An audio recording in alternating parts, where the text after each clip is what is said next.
Hi everyone, welcome to my YouTube channel. Today I'm going to be laying down the ink on this drawing here. It's a antique teapot, antique Japanese teapot, and I'm going to be talking about how to use the balance of black and white to achieve form, how to use black and white to indicate shading. I like a quite graphic style for this teapot, similar to the one over here. So you don't really have the tonal gradations of black to grey. You're just working in black and white. And the amount of black versus the amount of white is how you get the gradations. It's not for everyone. I really like it. I find it's a almost mathematical process, which kind of appeals to me. One thing that I do before I sit down to ink a drawing like this is I have a really good think about how I'm going to approach it, because once you start putting down the ink, it's really easy to get a bit lost and realize that you've put black where you meant to put white, and it's hard to find your way back from there. So I spend a good 15 minutes just having a look at it and figuring out where I want the highlights to be, where I want it to be lightest, and how I'm going to achieve that. Teapot here has a scalloped sort of a pattern, and I want to have the lightest part of the picture be about here. I'm imagining my light source kind of coming from over here, so this bit's going to be the lightest, and then these areas quite dark. I want to have a little highlight here in the handle.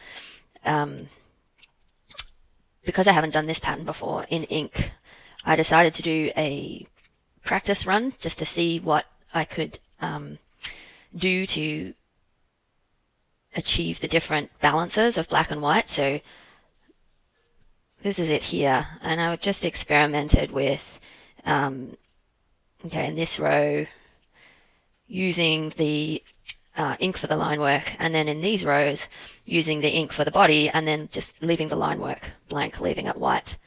And then down the bottom here and up the top here, I thought, well, maybe I can just color in the whole rows and use a white jelly roll pen to do the line work. I kind of like that. It's a little bit crisper, I think, than using the white of the paper for the line work, and it's definitely easier. But in the end, I decided I'm going to go traditional and not use the white fine liner and just use the ink and the white of the paper, because I like a challenge. So I've got my inks of different thicknesses. I've got this one, a brush pen. That's really good for doing filling in bigger areas, so I'll probably be using this on the handle. I've got a Rotring. It's kind of a medium weight line, and then I've got the Micron 0.05, 0.005, I'm not sure. This is the skinniest line that I own. Got my eraser, and just in case, the white pen. Okay, let's get into it. I'm starting with the handle basically because that's the least intimidating part of the drawing, and I think it's always good to start with something easier. I've used some feather strokes to soften the edge around the highlight area so that it's not a stark transition from the ink to the white areas. But with the spout, I've gone hard edges all the way, just for a bit of contrast.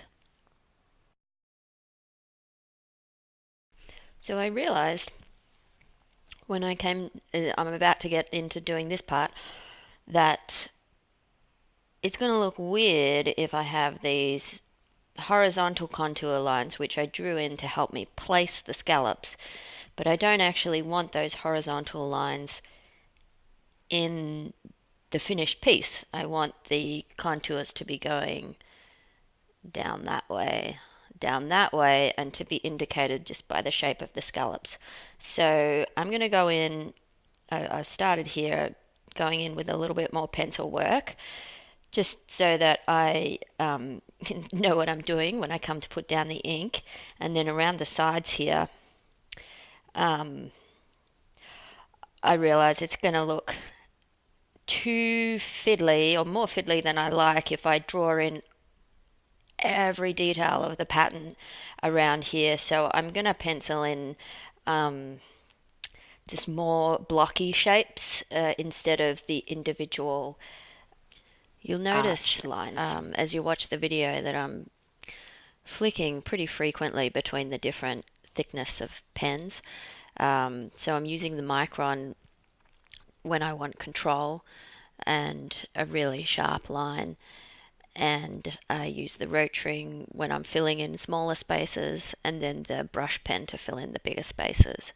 I find that the blackness of the rotring and the brush pen are really lush and just look a lot nicer than if you try and fill in an area with the tiny little micron pen. I've chosen to leave the vertical contour lines on the kettle white because I think the surrounding areas are going to be predominantly black. So when you're inking a drawing, you need to think about, is the line work going to be in black or in white? And that decision is based on how much of the surrounding areas are black or white. So coming up to my favorite part, erasing away the pencil so you can see what you're left with. With this drawing, it definitely didn't turn out how I imagined it, despite all that pre-planning and thinking about how it was going to look and doing my practice run. It's come up pretty different. I guess you can pre-think things and think them through, but you've got to be open to what happens once you get into it. So that's it for this video. I'm gonna put this aside and I'll come back in the morning and have a look at the drawing and see what I think of it. If there's one thing that I've learnt the last couple of years is don't judge a drawing the minute you put your pen down or your paintbrush down. It always looks different the next day. So let it rest for 24 hours.